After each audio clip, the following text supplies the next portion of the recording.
Well, hello and welcome to Third Eye Thinkers. I'm your host, Michelle Welch. Hi, I'm your host, Megan Benanti. Thank you all so much for listening in today.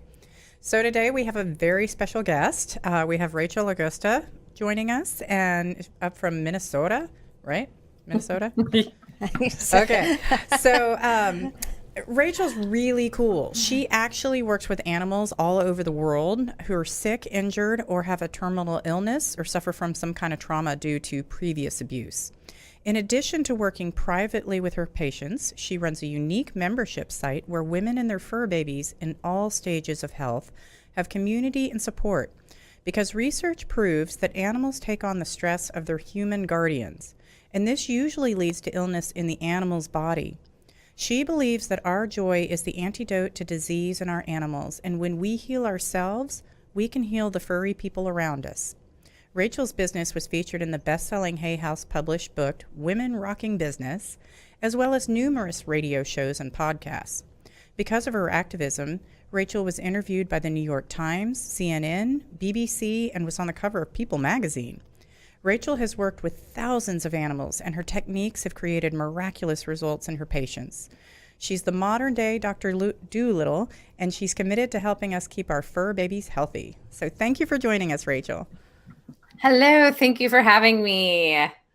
Yeah, we're so excited. And, it was interesting because on the way here, I accidentally found a possum that was hit in the road, and I went to remove the possum because you never know if the possum is actually dead or playing possum, and you don't want the possum to die. And I found a little baby possum. So I'm holding it in my hand right now for our listeners, and she's asleep, or he's asleep, and it's very adorable and cute and fuzzy. So cute. And literally has just settled right in with you, Megan. Yeah, and it was great that it's on our animal show today. Right. What synchronicity. I know. Yeah, what are the chances of that? Seriously. Truly. That's how our life rolls, though. That's how we third eye think. That's exactly right. So, Rachel, can you tell us a little about what you do? Yeah, yep. So as you mentioned, I work with really sick animals around the world, or animals who've been suffering with trauma. I'm actually a certified advanced proficiency healing touch for animals practitioner. And what that is we get the brain and the body to work with each other so that the body has the ability to build up the immune system and heal itself. Because a lot of times that's what's going on, is there's an immune system issue, whether it's cancer or an autoimmune disease. So that's what I do. Oh, wow. That is really amazing. Right. And I mean, we think about the mind-body connection for us all the time, but we don't really think about how that connects with our animals. And I met Rachel at the New Media Summit, and she did her pitch, and she had a really interesting comment about how we deal with ourselves being sick and how that affects our animals. Can you touch on that a little bit and explain that? Yeah, definitely. One of the things that there's science research around it that's come out in really in 2017. So forever, we've known that animals can smell our emotions. We know that dogs smell fear. We know that our animal companions can smell diabetes and cancer on us. We've known this. There's a ton of research to back it up. But we thought that's where the research ended. And it wasn't until 2017 when a study came out of Italy, Naples actually. They discovered that not only do animals smell our emotions, but it can create disease in their bodies. So if we have a lot of negative emotions, not only is it creating cortisol in our body. So if I'm constantly living in a state of anxiety, my fight or flight response is triggered and my body is creating a lot of cortisol. Well, our animals love us so much that it stresses them out that we're stressed out, and it starts creating cortisol in their bodies as well. Wow. So it sounds kind of like our animals are empaths then. I mean, because are they all empathic, or would you compare it to that? Yeah, well, they definitely are empathic, but the reason why is because humans have 10 million neuron receptors associated with smell. A cat has 80 million and a dog has 400 million. Wow. So, yeah, so what happens is when they smell this emotion on us, it goes into their olfactory bulb and starts to trigger their emotion, trigger their nervous system. So where, let's say I was living with somebody who was having a really bad day, if they were to come into the house, I would know they were having a bad day because I could see it on them. I could see it and I could feel it maybe, but I wouldn't necessarily be able to smell it. An animal can smell it, and because of the olfactory bulb triggering their nervous system, it's toxic, so what's happening is it's breaking down their nervous system. It's, we have chemicals, and our brain will release chemicals that can heal us, and our brain will release chemicals that can make us sick. And so the chemicals that will heal us are serotonin, endorphins.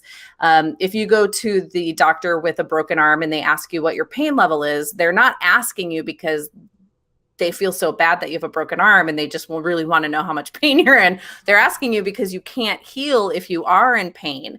So if you were to say to them, I'm a level 3, they'd say, okay, well, here's an Advil. If you said I'm at a 10, then they'd give you a Percocet. So think about emotions the other way. You have really toxic emotions. Your brain's going to release different chemicals that are going to attach to your proteins and start to break down your cells. And so if there's a breakdown with chemicals at any point, well, you just need to think, are the chemicals, my emotions, are they creating chemicals that are healing me or are harming me? And because our animals love us, well, it would be like if we were living in a house with somebody who was constantly angry, it would start to wear off on us. It would start to stress us out. But what happens with animals is they can smell it. And so it actually breaks down their nervous system. Does that make sense? Yes. So you had mentioned the word personal perfume. Is that what you mean by that?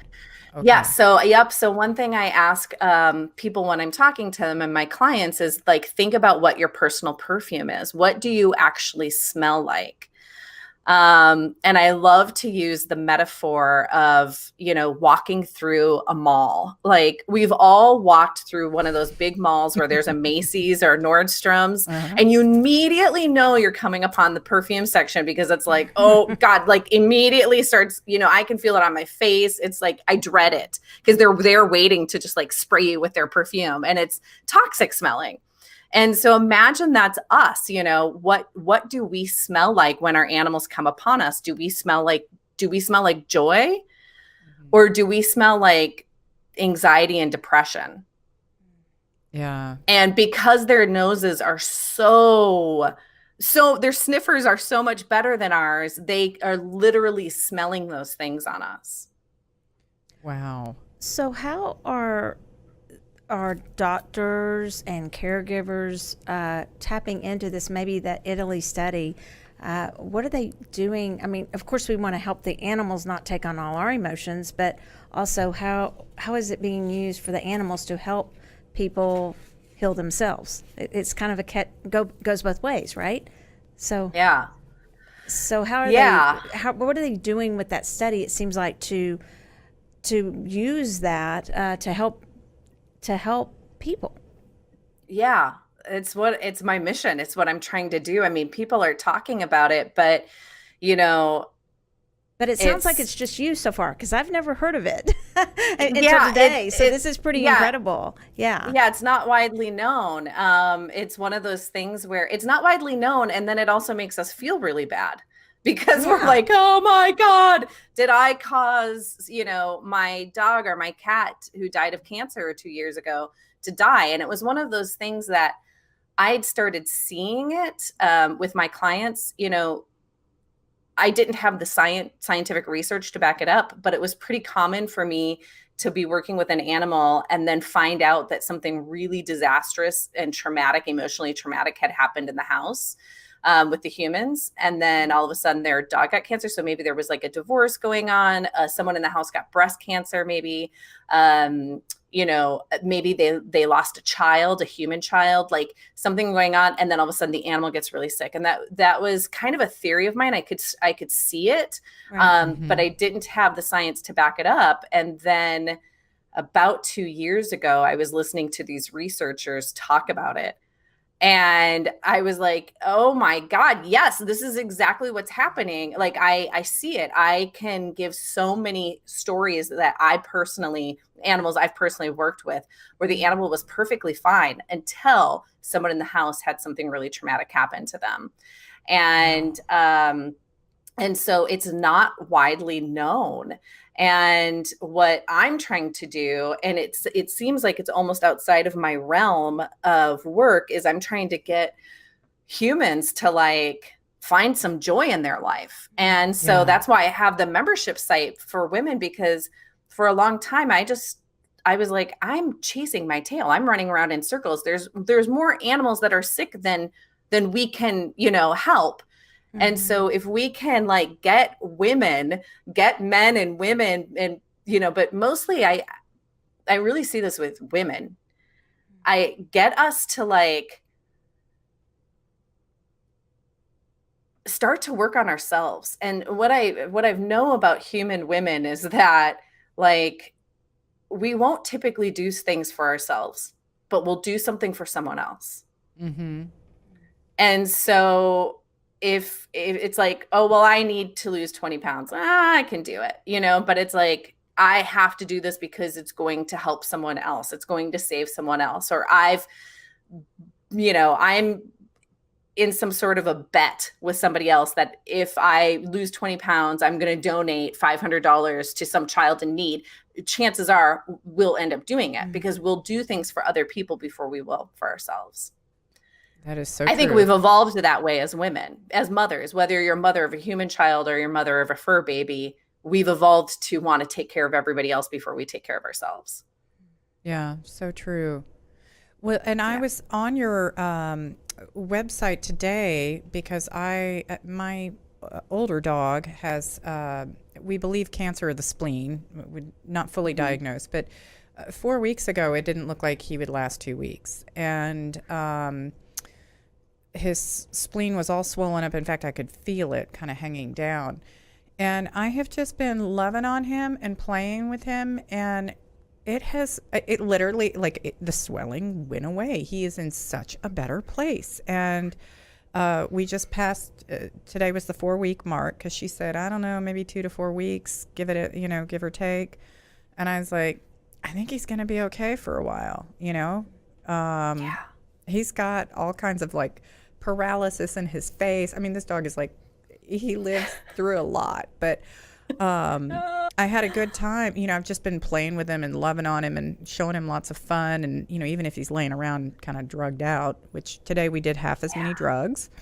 But I went to your website and downloaded your free download there to play with him. And all the dogs came in and joined me for it.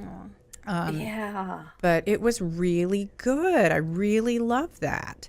Yeah. Thank you. Well, a couple of things about that. People ask me, my clients will ask me all the time, like, okay, when I'm not in a session with you, what can I be doing at home with my animals if they're sick?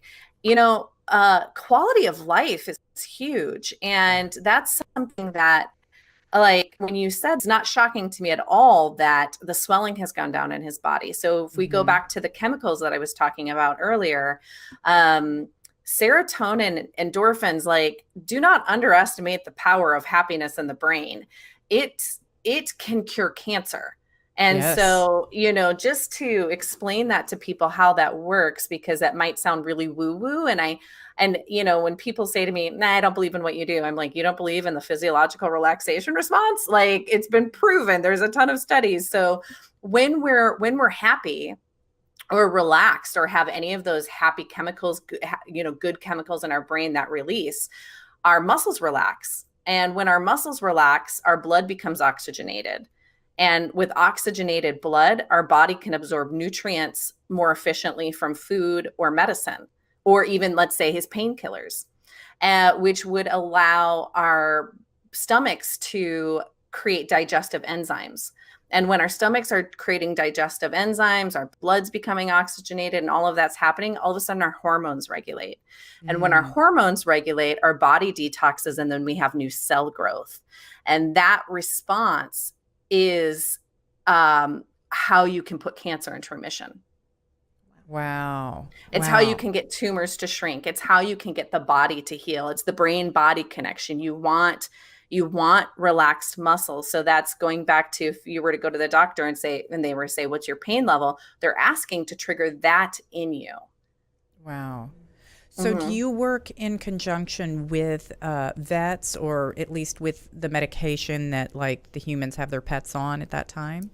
Yes, definitely. My work, it does place Western medicine. I'm a big fan of Western medicine. If you have been hit by a car, you've had some traumatic injury, you're having a car accident, you're in a car accident, by all means, like go to a hospital. The same is true with your animal companions. Like if something physically trauma has happened to them, take them to the hospital. But what we can do is we can get the body and the brain to communicate with each other so that whatever your veterinarian is doing, it's helping it. It's making it more effective. Oh, So awesome. healing touch, yeah, healing touch, they have healing touch for humans, which I Hmm. also am trained in that, and healing touch for animals. Well, healing touch for humans is used in hospitals. Hmm. And the reason why is because they were able to prove that if somebody got just one session, it can save the hospital $2,000 a day because of Wow. that response.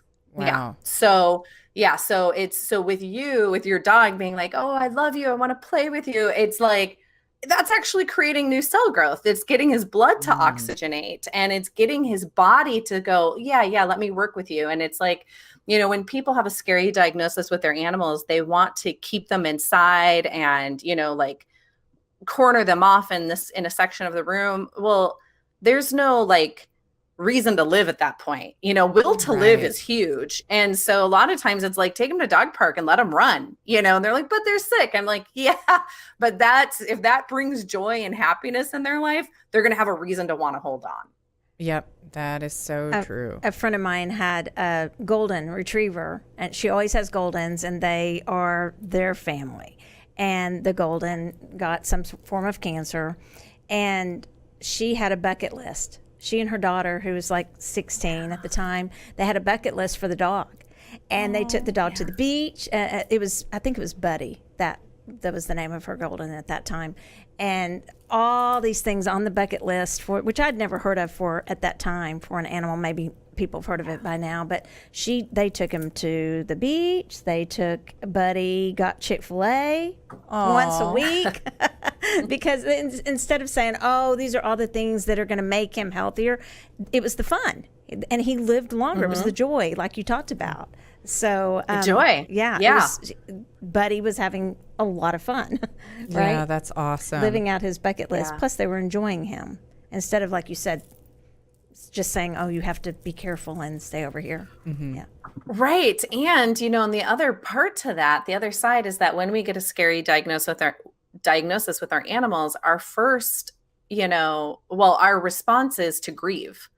We grieve that they've been diagnosed with cancer. Hmm. And so if we go back to the things we were talking about, a while ago, where it's like, so animals can smell our emotions and it can make them sick.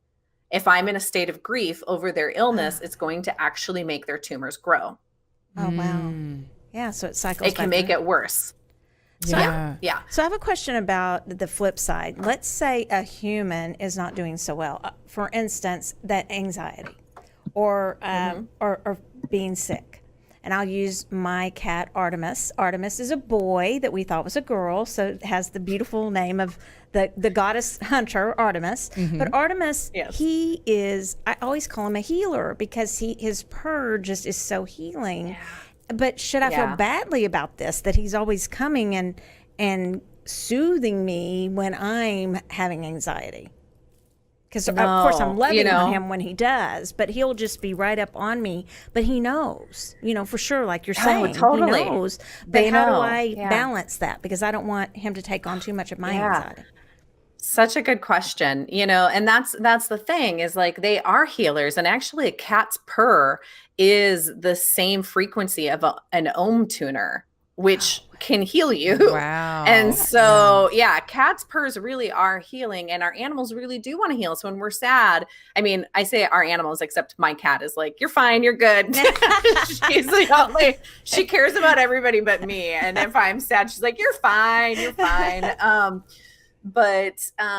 You know, there's a couple of things. So I would say, in the same way that you would say to a human child or just another human in your life, like, I'm having a really bad day, but I don't want this to be something that you have to worry about or you have to take on. But I love when you lay with me and it just makes me feel better. And just being in your presence is really helping. And so it's that, like, these are my emotions. They're not yours. You don't need to own them. And, beautiful. You know, and that's something we would say to other humans. Right. Okay. If we're healthy minded. Yeah. Right.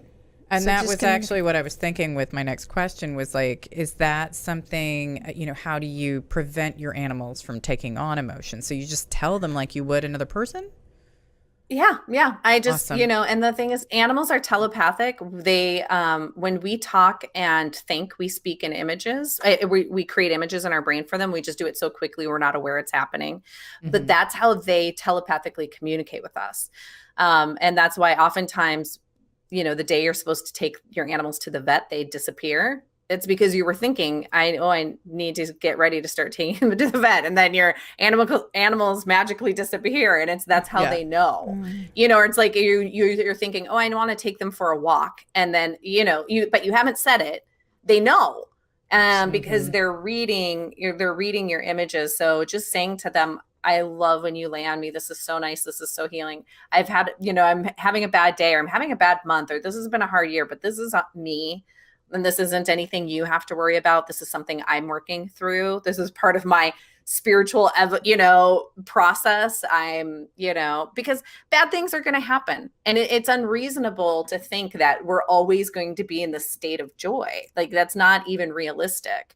And so, you know, just saying to them, this is something I'm working through. This is a part of my process. And I'm so glad you're here. And just being here, you help me, but don't take this on.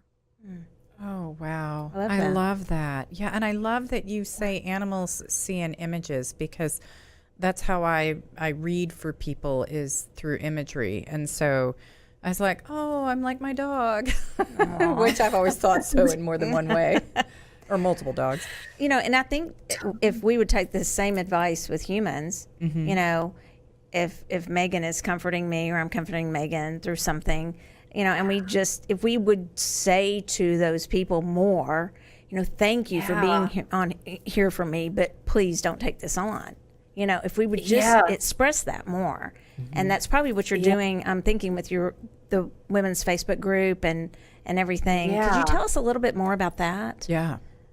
Yeah. And, you know, Michelle, I love that you said that, because honestly, I'll talk some of my clients through this and they're like, how would I say this to my dog? And I'm like, the same way you would say it to a human child. And they're like, yeah, I'm not really sure how I would do that. And I was like, yeah, you know, we haven't been trained by our parents on how to have these healthy conversations of, like, I'm going through something. This is mine. It's not yours. It's okay. And so, yeah, that's something. I have a membership site. It's not through Facebook, actually, but it's a monthly group healing. Yeah, group healing, and it's for women and their fur babies. And so the animals all get a group healing, and then the women get to go through a healing as well. Because going back to what I was saying, like, women, we need to heal ourselves so that, you know, we can heal our fur babies and the people around us. And if we're in a state of depression, I can do cancer protocols on your dog until I'm blue in the face, but the source started with you. And so yeah, these women get a chance to come on and do a full hour meditation and group healing with other women. They have a community, they have a tribe, people who are going to get them, because animal people will understand this, that, like, you know, sometimes you feel isolated if you're grieving an animal who's died, because, you know, people who don't have animals might not understand that grief, those strong bonds. So it's a place for women to just talk freely about their fur babies in a way that other women are going to get it without judgment. Yeah. Oh, that's Yeah. wonderful. What is your website? It's thegutsygrackle.com. And Okay. so, or rachelaugusta.com. They both lead to the same place. And then the membership site is through that. And Okay. yeah, so that's how they would log on. But it's, yeah, each month they get a group healing and then it's recorded. So they get to listen to it all month. And it's funny that you talked about going to my website and downloading the audio healing and that all of your animals came into the room. It's gotten to the point where animals know my voice from that audio healing or from our group healings. And so Oh, if they wow. hear me on Facebook, the animals would come in and are like, are we doing healing? Are we doing a healing? Is Rachel here? Are we doing a healing? I'm like, that's amazing. I love that. That's Yeah. So animals awesome. really do like that. Yeah. Yeah. And so Yeah. for our listeners, that is a free download you can get for that Yeah. audio healing. And that's, you can put it on your phone or on your home computer, whatever works for you. So you always have it. Yeah. Which is Yep. nice. And it in the background, it has binaural beats, which are really good for cell regeneration. It has really soft music. And then it's a meditation as well to do with your animals. And they really appreciate that. And so because you've done it, you know that like you're talking the animals through something and they're telepathic and they can hear it. And we're talking about how beautiful and sacred and healthy their bodies are. So it's Yeah, really good it's for them. really wonderful. And it is the kind of work, if anybody's ever received healing work, it's very much just like it is on humans. It's the same with animals. You had even mentioned healing touch earlier, which I loved hearing because that's one of the names that people are very receptive to despite any kind of religious belief system, whereas Reiki, some people get a little weirded out by that, that it might be, counter-religious or something. But healing touch is very universally accepted. Yeah. Yeah. Reiki's becoming more and more so. But Yes. but I agree Yeah. with you. Yeah. Healing. Go Oh, ahead. sorry, go ahead. I was going to say healing touch has really gone like out of the way to be considered very medical. And so even if you go into a hospital, like you're not allowed to use pendulums or do anything like that because Right. they don't want it to be at any point. They don't want anybody to be like, is this satanic? Is this, Right, yeah. what are you doing Yeah. with that pendulum? And doing? so, yeah, And that's most part of the hospitals reason have a why. religious connection. Yeah. Yeah. Yeah. It's interesting to me when you're talking about the animals and the scent and all that. Is there any exception to that you know of with an animal? Are there any animals that don't pick up on all of our smells and relate to us in this way? I mean, If I'm you're just not curious. bonded with them, if you're not bonded with them, it might not affect them. Because they're like, you're not my person. I don't really. So, I could be maybe visiting somebody, staying with a friend or family member and going through a hard time, and their animal might not be affected by my sadness because they Okay. might not be bonded with me. But animals do smell really well. But typically, in the study, it was with a bond. It's interesting. Yeah. Yeah. Yeah. So does that that means then animals that go to hospitals and do the work there, the therapy work, they're generally going to be okay? Yeah, again, good question though. I have a lot of clients who do therapy work and who've ended up really sick with autoimmune diseases like alopecia, which comes from stress because maybe they, if they're always going to the same hospital rooms and they form bonds and friendships with the people at the hospital, it can be really hard on their psyches if those people die. Oh, So yeah, so I have actually worked with quite a few therapy animals that had to be retired because their heart space couldn't take it. Yeah. So that's that super sad. yes, really sad. So it's like dogs that are maybe going into children's cancer units and get to know the kids, and then the Yeah. kids are dying, or older nursing homes. But not so much, let's say, airports where people, you can bring dogs to airports now if people are Right. flying and they're stressed out. But it's when they start to know the people in the hospital. Okay. It can really mess with their psyche. So that's what I've trained people with support animals as well, is talk them through it. Your job is, you bring so much love to these people. They're sick and they're probably going to die. You've done such a great job just by being here and being with them, and you've brought them so much comfort. And that's what this is about. It's not your job to heal them. Yeah. Wow. That Okay. sounds like a message that a lot of these organizations need to know too, that use the animal or, take the animals into nursing homes and hospitals, because I wonder if they all really are fully aware of the extent of that.